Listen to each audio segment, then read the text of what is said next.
चीन से युद्ध की संभावनाओं को ही देखते हुए अब ताइवान की तैयारियों को लेकर एक अपडेट आपको टीवी9 भारतवर्ष दे रहा है, जहां ताइवान में सभी युवाओं को अब अनिवार्य की जा रही है मिलिट्री ट्रेनिंग। साथ ही सेना में भर्ती होने के लिए शारीरिक क्षमता में भी बदलाव को लेकर खबर है, जहां युवाओं को हथियार चलाने की पूरी ट्रेनिंग भी दी जाएगी।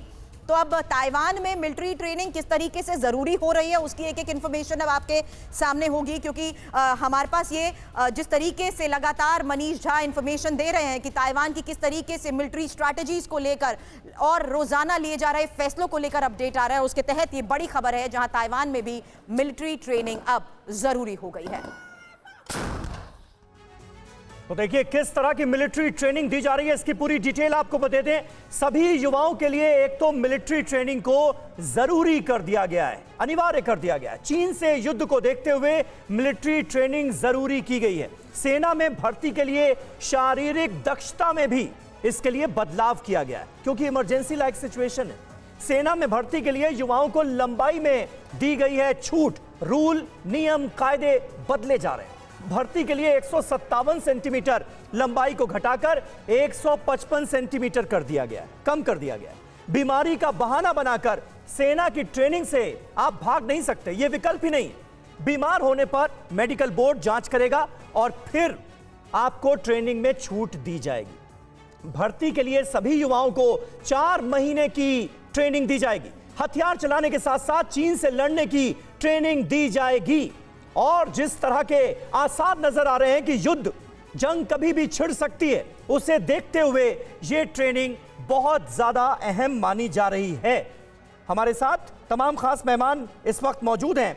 और शुक्ला जी, किस तरह से इस ट्रेनिंग को देखते हैं, कितना इसका फायदा होगा? और दूसरा बड़ा सवाल यह कि क्या वाकई ये दिन अब ताइवान के लिए आ चुके हैं कि एक एक नागरिक को सैन्य ट्रेनिंग दी जाए ताकि जंग के हालात में चीन का सामना किया जा सके? बिल्कुल, अगर हम कंपेयर करें चाइनीज़ आर्मी और ताइवान आर्मी के, तो बहुत बड़ा डिफरेंस है।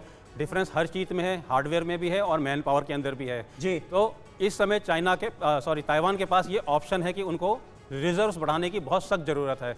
और रिजर्व ना केवल डायरेक्ट कन्फ्रंटेशन में काम आते हैं, लेकिन जब युद्ध लंबा चलेगा उस समय इन लोगों को बैकअप की तरह। लेकिन ब्रजेश कुमार जी, ये तो लास्ट रिजॉर्ट के तौर पर देखा जाता है ना। यूक्रेन में भी हमने देखा, जब हमला हो गया और यूक्रेनियन आर्मी जो है उसकी संख्या कम साबित होने लगी, रशियन आर्मी लगातार अटैक पर अटैक कर रही थी, उस वक्त हमने देखा कि यूक्रेन ने इस तरह से अपने आप को तैयार किया, नागरिकों को भी ट्रेनिंग दी गई, उनको भी हथियार दिए गए। इसे आप कैसे देखते हैं ताइवान की तैयारी?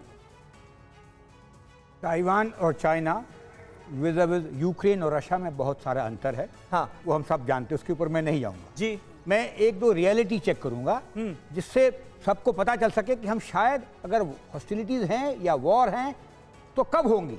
ये तो पता है कि वॉर होगा, 2049 तक होगा, जब वो चाइना अपना 100 साल मनाने वाला है, या उसके पहले होगा, ये सवाल है। आप ये कह रहे हैं कि वॉर होकर रहेगी, ये तय है? ये तय है, कब होना मुश्किल है, बताना मुश्किल है। ठीक है, एक बात खाली बताऊंगा जो पेट्रोलियम प्रोडक्ट्स के ऊपर में, जो बहुत इंपॉर्टेंट है। चीन 16% दुनिया का पेट्रोलियम प्रोडक्ट कंज्यूम करता है और उसकी कुल उत्पादन की क्षमता 1.5% है। वो पूरा निर्भर है, पूर्णतया निर्भर है पेट्रोलियम प्रोडक्ट्स के लिए। आजकल रशिया आ गया है, मगर भाई गल्फ के स्टेट से, कुवैत, सऊदी अरेबिया, ईरान वगैरह, उसके सारे पेट्रोलियम प्रोडक्ट्स 3 चोक पॉइंट से गुजरते हैं। स्टेट्स ऑफ हॉर्मुज जो कि गल्फ में है जी, मलाक्का स्ट्रेट जो कि इंडोनेशिया के साथ में है, और सिंगापुर स्ट्रेट। ये तीनों जो चोक पॉइंट्स हैं ये अमेरिका के काबू में। ठीक है, ये जितने पेट्रोलियम बिल्कुल एक सिचुएशन तो दिख रही है इस मामले में। ये बहुत ही सर डिफरेंट एंगल बताया आपने पेट्रोलियम की डिपेंडेंसी को लेकर। देखिए, चीन की दादागिरी के खिलाफ खुलकर न्यूजीलैंड भी सामने आया। एक और अपडेट, न्यूजीलैंड के सांसदों ने बनाया चीन विरोधी ग्रुप में ऑस्ट्रेलिया, भारत, जापान, न्यूजीलैंड शामिल। ग्रुप में ताइवान समेत लोकतांत्रिक देशों के सांसदों को भी जोड़ा जाएगा। Inter parliamentary alliance on China रखेगा चीन पर नजर। Brajesh sir, please continue.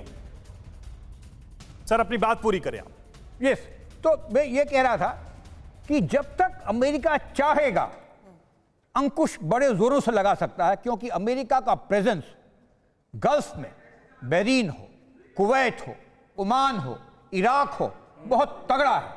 तो उसके अलावा चाइनीज के पास में जिबूटी में एक छोटा सा बेस है। तो कहने का ये, अगर लड़ाई होनी है तो ये पूर्णतया निर्भर है अमेरिका उसको कैसे कंट्रोल कर सकता है। बाकी जो तैयारी चल रही है टैक्टिकल लेवल पे वो चलती रहेगी, हथियार जाएंगे, हवाई जहाज उड़ेंगे, मिसाइल जाएंगे। एक चीज और ध्यान रहे, चीन ने अभी तक उनके एयर स्पेस का उल्लंघन नहीं किया है। हम बार बार कह रहे हैं मीडियन लाइन के पास गया है, ठीक है। एक होता है ADIZ, ए डिफेंस आइडेंटिफिकेशन जोन, उसके अंदर कोई दुश्मन का हवाई जहाज आता है तो अपने एयर डिफेंस इक्विपमेंट को तैयार करते हैं, लेकिन उसको क्रॉस करना हम नहीं कह सकते हैं थ्रेशोल्ड के बाहर है। तो थ्रेशोल्ड के अंदर ही हरकत करता रहा है चीन, जितने भी बढ़ावा देना चाहे माहौल को। ठीक है, ठीक है, यानी आप ये कह रहे हैं कि कुल मिलाकर बताने की कोशिश तो चीन की तरफ से जरूर की जा रही है कि ताइवान पर किसी भी वक्त हमला हो सकता है, जंग शुरू हो सकती है, इसलिए ताइवान अपनी हरकतों से बाज आए, लेकिन लक्ष्मण रेखा को अभी भी चीन की तरफ से क्रॉस नहीं किया गया है। यही वजह है कि बहुत बारीकी से नजर रखनी होगी इस पूरे रीजन पर और देखना होगा कि आने वाले वक्त में होता क्या है। आप सभी का बहुत बहुत शुक्रिया हमारे साथ इस बातचीत में जुड़ने के लिए।